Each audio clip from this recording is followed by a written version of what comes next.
নমস্কার শ্রোতা বন্ধুরা, আপনাদের সকলকে আবার স্বাগত জানাই আমাদের যুগলবন্দি ইউটিউব চ্যানেলে। যুগলবন্দির আজকের নিবেদন শরৎচন্দ্র চট্টোপাধ্যায়ের লেখা এক কালজয়ী গল্প মহেশ।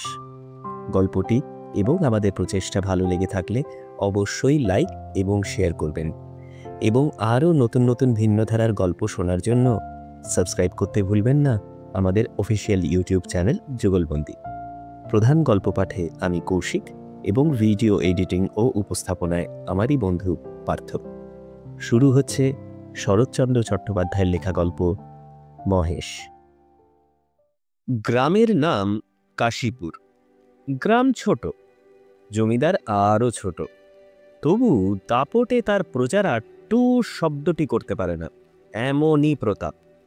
ছোট ছেলের জন্মতিথি পূজা সারিয়া তর্করত্ন দ্বিপ্রহর বেলায় বাটি ফিরিতেছিলেন। বৈশাখ শেষ হইয়া আসে, কিন্তু মেঘের ছায়াটুকু কোথাও নাই। অনাবৃষ্টির আকাশ হইতে যেন আগুন ঝরিয়া পড়িতেছে। সম্মুখে দিগন্ত জোড়া মাঠখানা জ্বলিয়া পুড়িয়া ফুটি ফাটা হইয়া আছে, আর সেই লক্ষ্য ফাটল দিয়া ধরিত্রীর বুকের রক্ত নিরন্তর ধোঁয়া হইয়া উড়িয়া যাইতেছে। অগ্নি শিখার মতো তাহাদের সর্পিল ঊর্ধ্বগতির প্রতি চাহিয়া থাকিলে মাথা ঝিমঝিম করে, যেন নেশা লাগে। ইহারই সীমানায় পথের ধারে গফুর জোলার বাড়ি।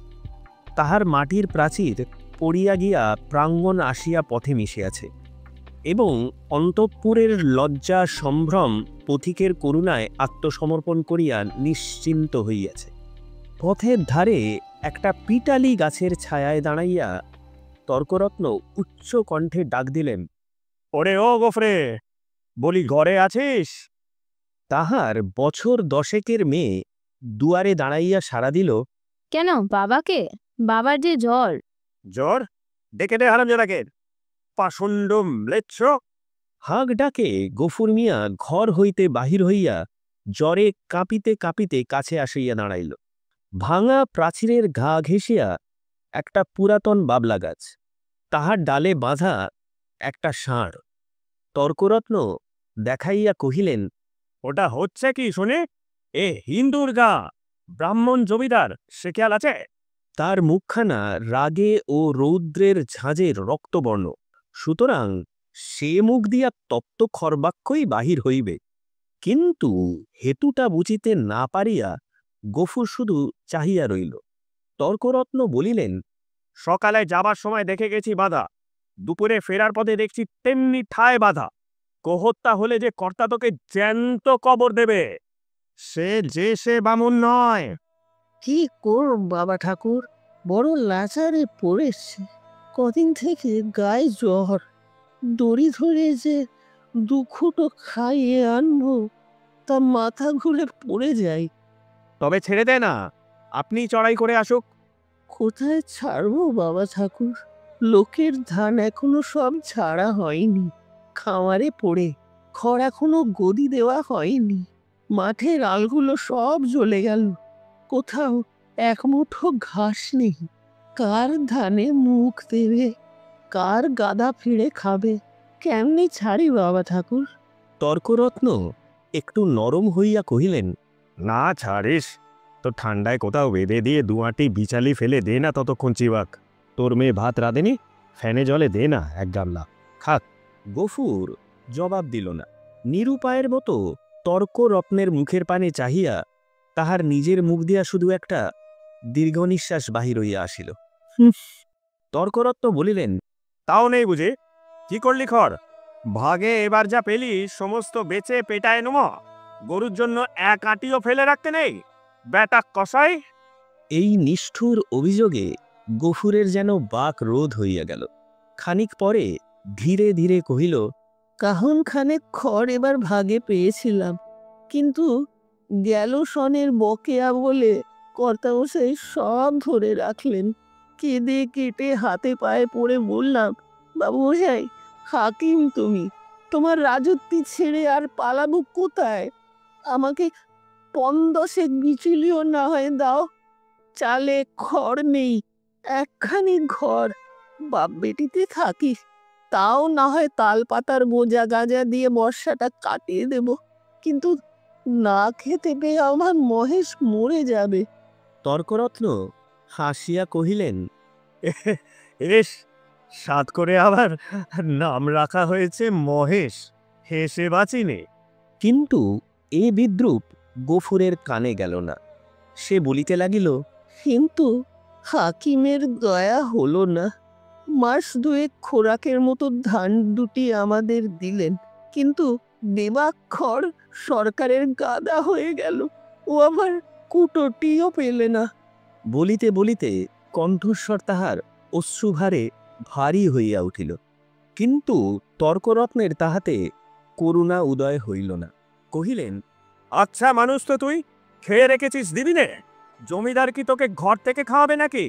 তোরা তো রাম রাজত্বে বাস করিস, ছোট লোক কি না, তাই তার নিন্দে করে বলিস। গফুর লজ্জিত হইয়া বলিল, নিন্দে করুন কেন বাবা ঠাকুর? নিন্দে তার আমরা করি নে, কিন্তু কোথা থেকে দিই বলো তো? বিঘে চারেক জমি ভাগে করি, কিন্তু উপরি উপরি দূষণ অজন্মা। মাঠের ধান মাঠে শুকিয়ে গেল। বাপ বেটিতে দুবেলা দুটো পেট ভরে খেতে পর্যন্ত পাইনে। ঘরের পানে চেয়ে দেখো, বৃষ্টি বাঁধলে মেয়েটাকে নিয়ে কোণে বসে রাত কাটাই। পা ছড়িয়ে শোবারও ঠাঁই মেলে না। মহেশকে একটিবার তাকিয়ে দেখো, পাঁচরা গোনা যাচ্ছে। দাও না ঠাকুর মশাই, কাহন দুই ধার, গরুটাকে দুদিন পেট ভরে খেতে দি। বলিতে বলিতে সে ধপ করিয়া ব্রাহ্মণের পায়ের কাছে বসিয়া পড়িল। তর্করত্ন তীরবৎ দুপা পিছাইয়া গিয়া বলিলেন, আমট ছুঁয়ে ফেলবি নাকি? না বাবা ঠাকুর, ছোঁবো কেন? ছোঁবো না, কিন্তু দাও এবার আমাকে কাহন দুই খড়। তোমার চারটে গাদা সেখানে দেখে এসেছি, এই কটি দিলে তুমি টেরও পাবে না। আমরা না খেয়ে মরি, ক্ষতি নেই, কিন্তু ও আমার অবলা জীব, কথা বলতে পারে না, শুধু চেয়ে থাকে, আর চোখ দিয়ে জল পড়ে। তর্করত্ন কহিল, ধার নিবি, শুধবে কি করে শুনি? গফুর আশাম্বিত হইয়া ব্যগ্র স্বরে বলিয়া উঠিল, যেমন করে পারি শুধবো বাবা ঠাকুর, তোমাকে ফাঁকি দেব না। তর্করত্ন মুখে এক প্রকার শব্দ করিয়া ছিফ গফুরের ব্যাকুল কণ্ঠের অনুকরণ করিয়া করিলেন, ফাঁকি দেব না, যেমন করে পারি শুধব, রসিক নাগর। যা যা সর, পশ্চাৎ, ঘরে যাই, বেলা বয়ে গেল। এই বলিয়া তিনি একটু মুচকিয়া হাসিয়া পা বাড়াইয়া সহসা সভয়ে পিছিয়া গিয়া সক্রোধে বলিয়া উঠিলেন, আমর সিংনেরে আসে যে, বুতবে নাকি? গফুর উঠিয়া দাঁড়াইল। ঠাকুরের হাতে ফল মূল ও ভিজা চালের পুঁটুলি ছিল, সেইটা দেখাইয়া কহিল, গন্ধ পেয়েছি, এক মুঠো খেতে চায়। খেতে চায় বটে, যেমন চাষা তার তেমন বলদ, খড় জোটে না, চাল কলা খাওয়া চাই। নে নে, পথ থেকে সরিয়ে বাঁধ, যে সিং কোন দিন দেখছি কাকে খুন করবে। এই বলিয়া তর্করত্ন পাশ কাটাইয়া হন হন করিয়া চলিয়া গেলেন। গফুর সেদিক হইতে দৃষ্টি ফিরাইয়া ক্ষণকাল স্তব্ধ হইয়া মহেশের মুখের দিকে চাহিয়া রইল। তাহার নিবিড় গভীর কালো চোখ দুটি বেদনা ও ক্ষুধায় ভরা। তোকে দিয়ে না এক মুঠো, ওদের অনেক আছে, তবু দেয় না, না দিতে। তাহার গলা বুঝিয়া আসিল। তারপরে চোখ দিয়া টপ টপ করিয়া জল পড়িতে লাগিল। কাছে আসিয়া নীরবে ধীরে ধীরে তাহার গলায়, মাথায়, পিঠে হাত বুলাইয়া দিতে দিতে চুপি চুপি বলিতে লাগিল, মহেশ, তুই আমার ছেলে, তুই আমাদের 8 সন প্রীতিপালন করে বুড়ো হয়েছিস। তোকে আমি পেট পুরে খেতে দিতে পারিনি, কিন্তু তুই তো জানিস তোকে আমি কত ভালোবাসি। মহেশ প্রত্যুত্তরে শুধু গলা বাড়াইয়া আরামে চোখ বুঝিয়া রইল। গফুর চোখের জল গরুটার পিঠের ওপর রগড়াইয়া মুছিয়া ফেলিয়া তেমনি অস্ফুটে কহিতে লাগিল, জমিদার তোর মুখের খাবার কেড়ে নিলে, শ্মশান ধারে গায়ের যে গোচরটুকু ছিল তাও পয়সার লোভে জমা বিলি করে দিলে। এই দুর্বৎসরে তোকে কেমন করে বাঁচিয়ে রাখি বল? ছেড়ে তোকে দিলে তুই পরের গাধা ফেরে খাবি, মানুষের কলা গাছে মুখ দিবি। তোকে নিয়ে আমি কি করি? গায়ে আর তোর জোর নেই। দেশের কেউ তোকে চায় না। লোকে বলে তোকে গোহাটায় বেচে ফেলতে।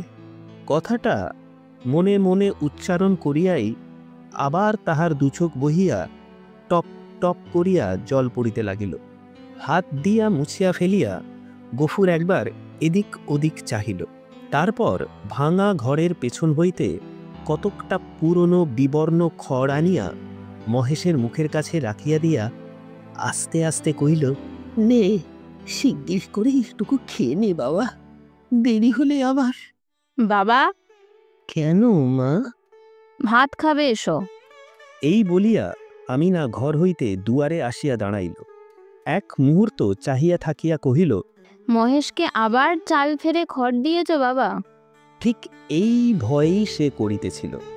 লজ্জিত হইয়া বলিল, পুরনো পচা খড় মা, আপনি ঝরে যাচ্ছিল। আমি যে ভেতর থেকে শুনতে পেলাম বাবা, তুমি টেনে বার করছো। না মা, ঠিক টেনে নয় বটে। কিন্তু দেয়ালটা যে পড়ে যাবে বাবা। গফুর চুপ করিয়া রহিল।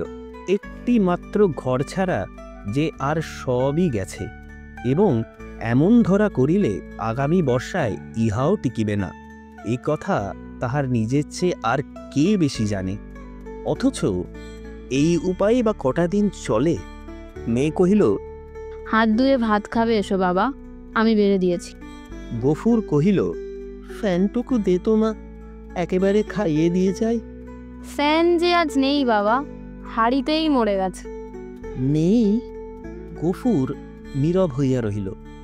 দুঃখের দিনে এটুকুও যে নষ্ট করা যায় না, এই 10 বছরের মেয়েটাও তাহা বুঝিয়াছে।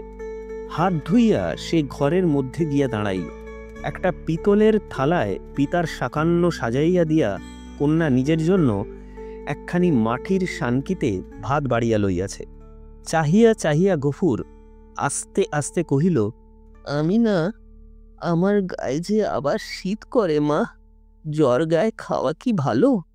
আমি না উদ্বিগ্ন মুখে কহিল, কিন্তু তখন যে বললে বড় খিদে পেয়েছে। তখন তখন হয়তো জ্বর ছিল না মা। তাহলে তুলে রেখে দিই, সাঁঝের বেলা খেও। গফুর মাথা নাড়িয়া বলিল, কিন্তু ঠান্ডা ভাত খেলে যে অসুখ বাড়বে আমি না। আমি না কহিল, তবে গফুর কত কি যেন চিন্তা করিয়া হঠাৎ এই সমস্যার মীমাংসা করিয়া ফেলিল।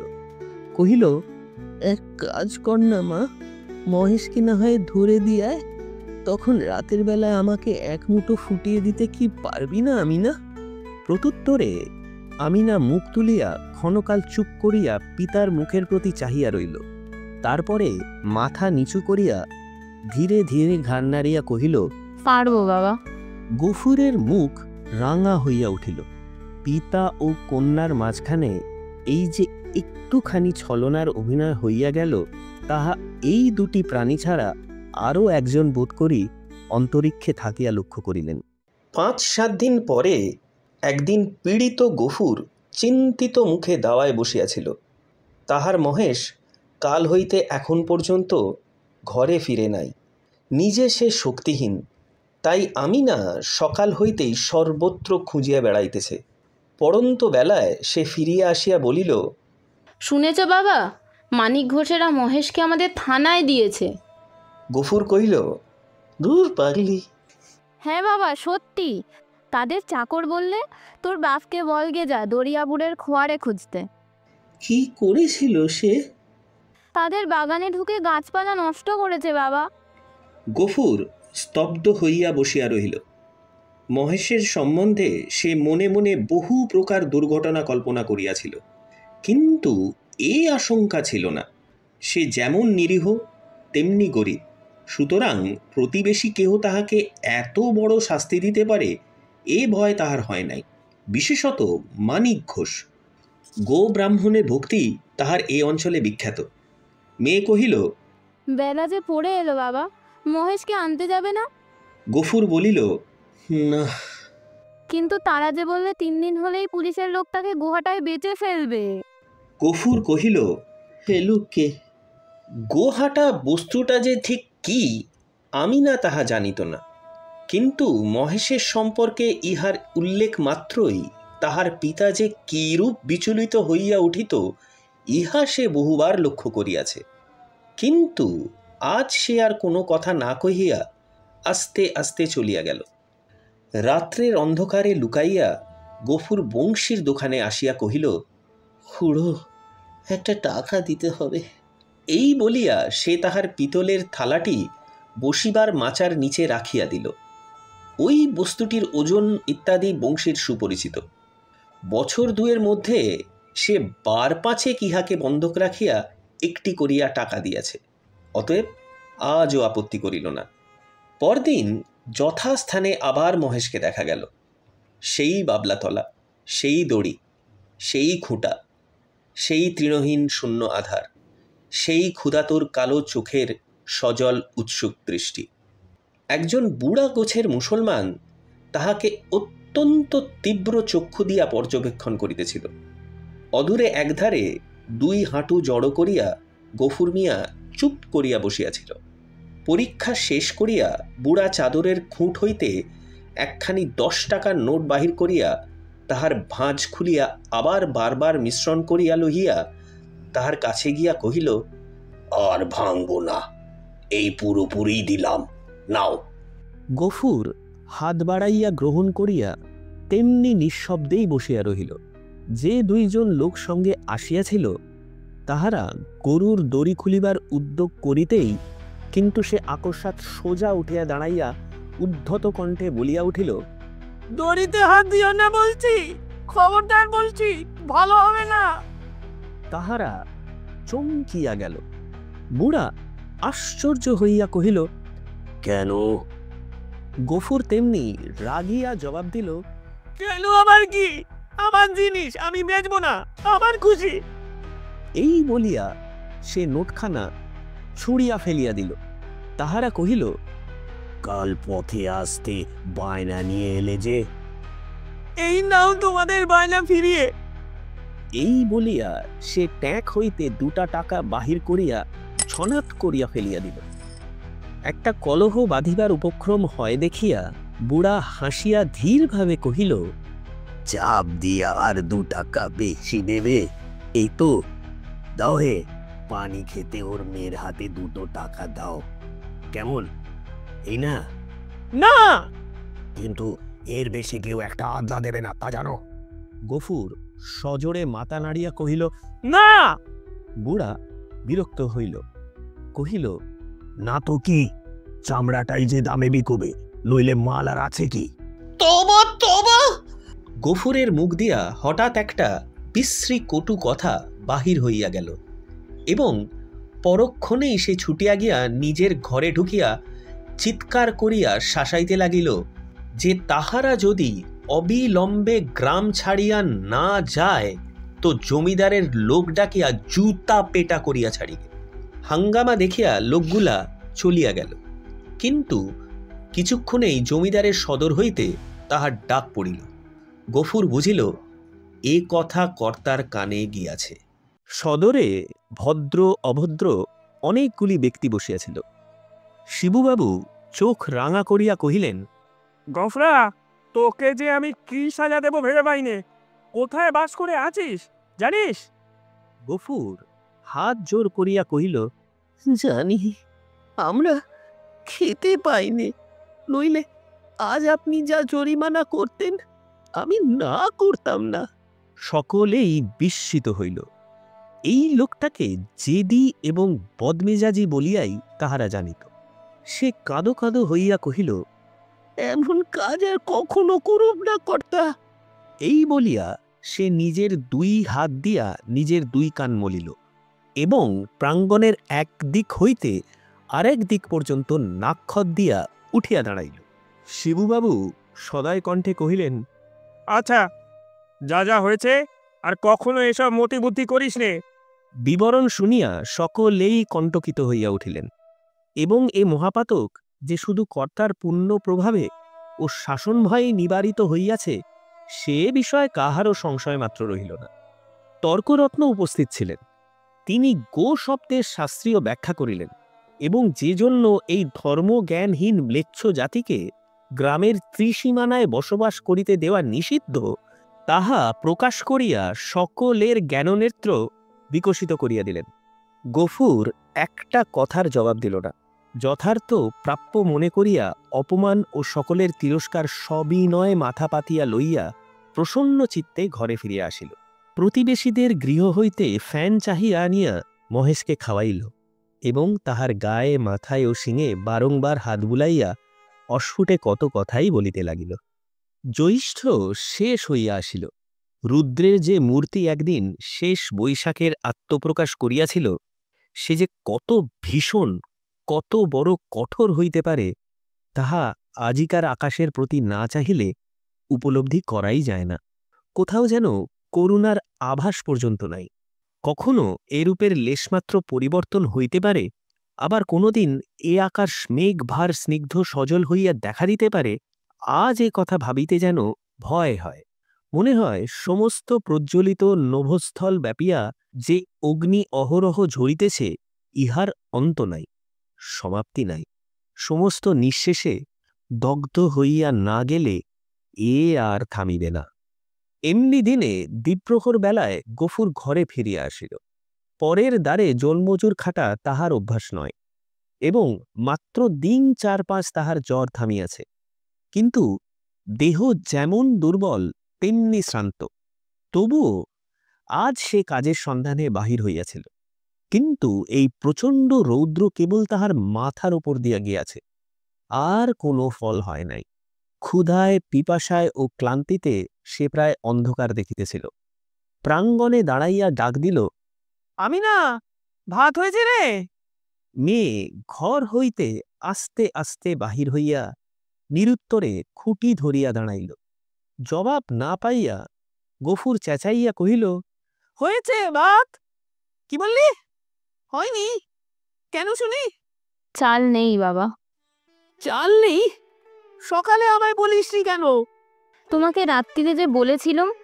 গফুর মুখ ভ্যাংচাইয়া তাহার কণ্ঠস্বর অনুকরণ করিয়া কহিল, রাত্রিরে যে বলেছিল? রাত্রিরে বললে কারণ মনে থাকে? নিজের কর্কশ কণ্ঠে ক্রোধ তাহার দ্বিগুণ বাড়িয়া গেল।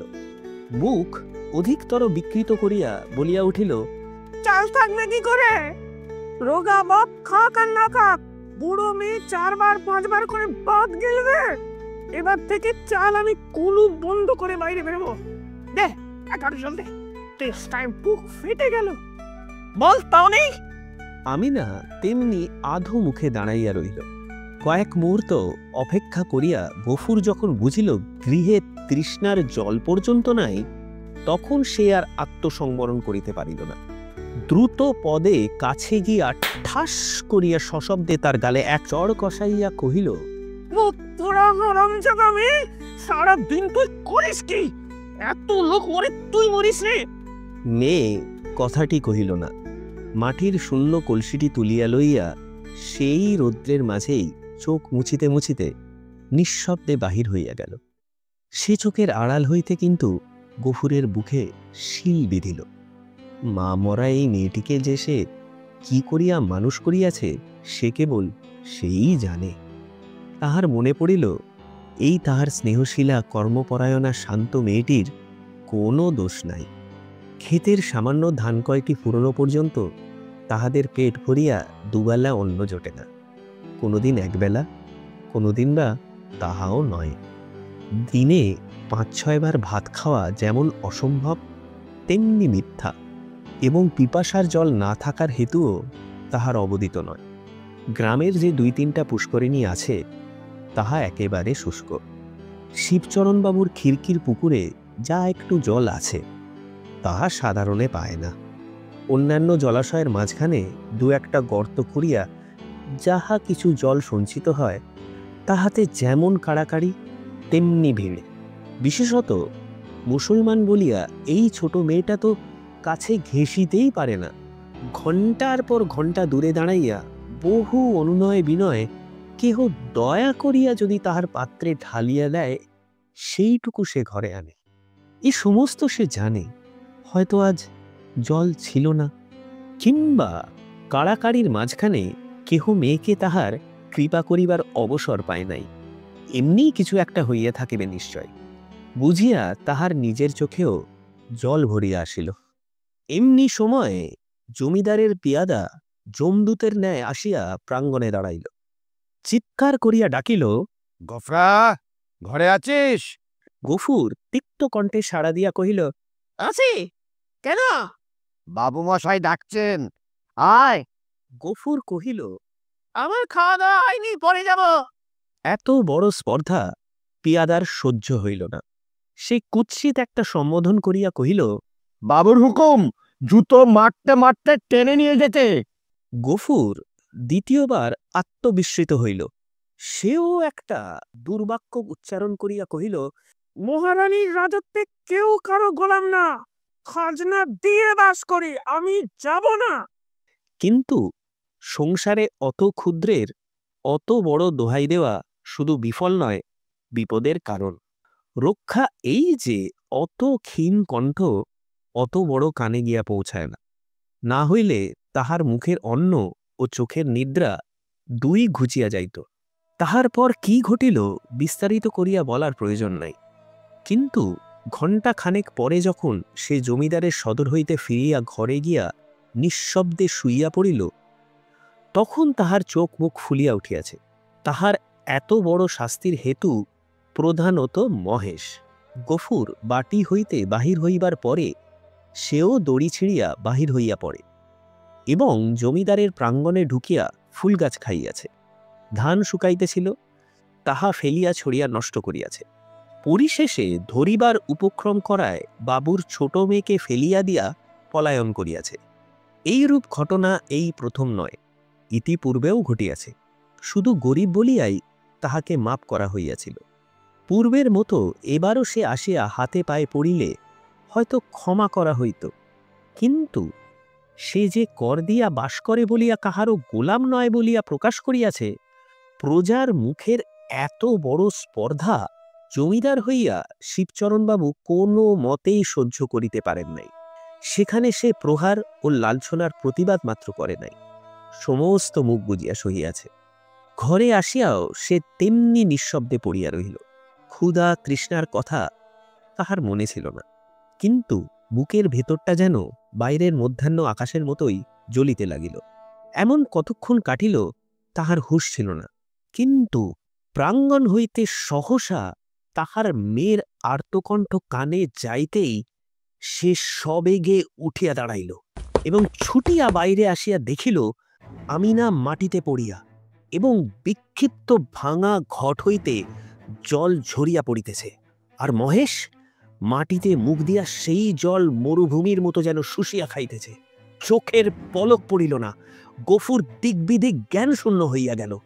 মেরামত করিবার জন্য কাল সে তাহার লাঙলের মাথাটা খুলিয়া রাখিয়াছিল, তাহাই দুই হাতে গ্রহণ করিয়া সে মহেশের অবনত মাথার ওপরে সজোরে আঘাত করিল।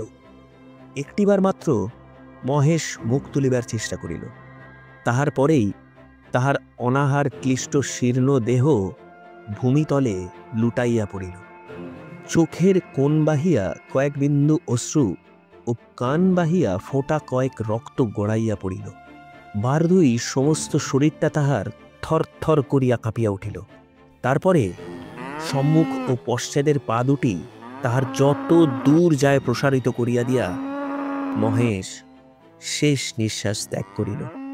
আমিনা কাঁদিয়া উঠিয়া বলিল, কি করলে বাবা? আমাদের মহেশ যে মরে গেল। গফুর নড়িল না, জবাব দিল না, শুধু নির্বিশেষ চক্ষে আর একজোড়া নিমেষহীন গভীর কালো চক্ষের পানে চাহিয়া পাথরের মতো নিশ্চল হইয়া রহিল। ঘণ্টা দুয়েকের মধ্যে সংবাদ পাইয়া গ্রামান্তের মুচির দল আসিয়া জুটিল। তাহারা বাঁশে বাঁধিয়া মহেশকে ভাগাড়ে লইয়া চলিল। তাহাদের হাতে ধারালো চকচকে ছুরি দেখিয়া গফুর শিহরিয়া চক্ষু মুদিল, কিন্তু একটা কথাও কহিল না। পাড়ার লোকে কহিল, তর্করত্নের কাছে ব্যবস্থা নিতে জমিদার লোক পাঠিয়েছেন। প্রাচ্চিত্তিরের খরচ জোগাতে এবার না তোকে ভিটে বেচতে হয়।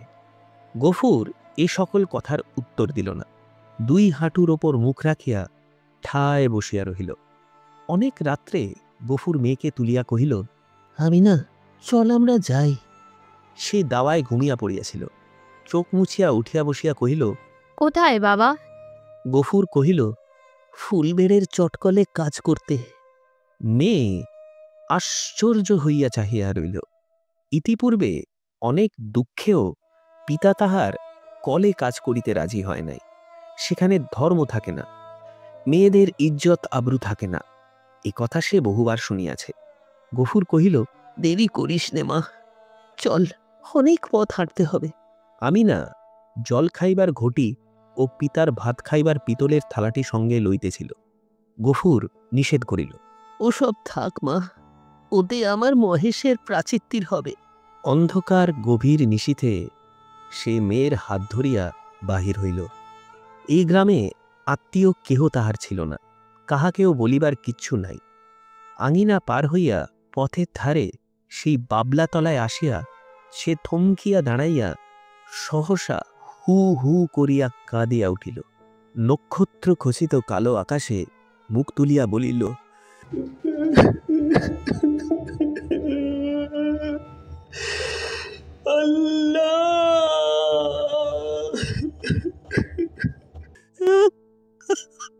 আমাকে অল্প খুশি সাজা দিও। আমার দেশে নিয়ে মরেছে, তার চরে খাওয়ানোর ছোটুকু জমি কেউ রাখেনি। যে তোমার দেওয়া মাঠের ঘাস, তোমার দেওয়া তেষ্টার জল তাকে খেতে দেয়নি। তার কসুর তুমি যেন কখনো মাফ করো না। এতক্ষণ আপনারা শুনছিলেন শরৎচন্দ্র চট্টোপাধ্যায়ের লেখা এক অনবদ্য গল্প মহেশ, অনলি অন যুগলবন্দি ইউটিউব চ্যানেলে। গল্পটি এবং আমাদের প্রচেষ্টা ভালো লেগে থাকলে অবশ্যই লাইক এবং শেয়ার করবেন আপনার প্রিয়জনদের সাথে। আপনাদের মতামত খুবই মূল্যবান আমাদের কাছে। আমাদের প্রচেষ্টা এবং উপস্থাপনা কেমন লেগেছে তা অবশ্যই কমেন্ট বক্সে লিখে জানাবেন। এতে আমাদের আরও উৎসাহ এবং অনুপ্রেরণা যোগাবে আপনাদের কাছে ভিন্ন ধারার গল্প শোনাবার জন্য। আরও নিয়মিত ভিন্ন ধারার গল্প শোনার জন্য সাবস্ক্রাইব করতে ভুলবেন না আমাদের অফিসিয়াল ইউটিউব চ্যানেল যুগলবন্দি। আমরা অঙ্গীকারবদ্ধ আপনাদের সকলকে নিয়মিত অনুসারে বিভিন্ন লেখকের কাহিনী শোনাতে। দেখা হচ্ছে খুব শীঘ্রই শব্দের সুরে গল্পের জগতে। ভালো থাকবেন সবাই।